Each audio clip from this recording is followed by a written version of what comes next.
Vous avez vu ces temps-ci dans l'actualité qu'une loi, en tout cas un projet de loi interdisant le mariage des personnes en situation irrégulière a été adopté par le Sénat.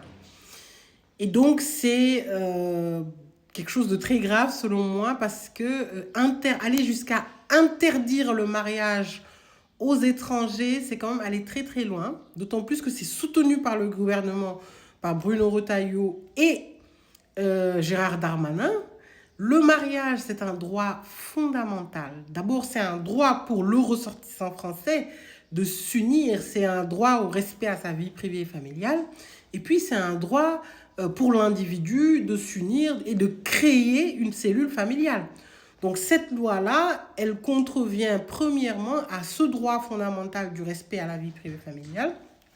On est d'accord, elle n'est pas encore adoptée et qu'il y a aussi un risque de censure par le Conseil constitutionnel qu'il avait déjà fait en 2003.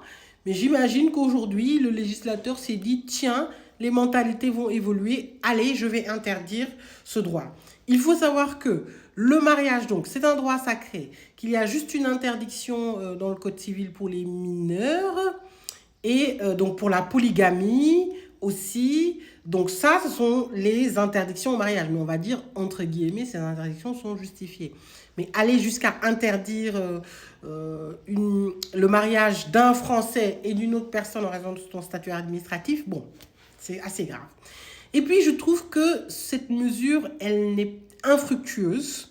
Parce qu'aujourd'hui, ils disent qu'ils luttent contre la fraude, contre les mariages blancs, mais un dispositif existe déjà.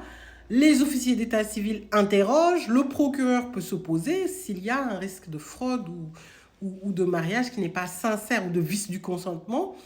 Donc, ce qu'il faudrait plutôt pour le législateur, c'est renforcer ces mesures-là. Et enfin, ce qui m'inquiète le plus dans cette mesure, c'est que le sentiment de rejet de l'autre, de rejet de l'immigration et l'accroissement de l'extrême droite s'accentue avec ce projet de loi.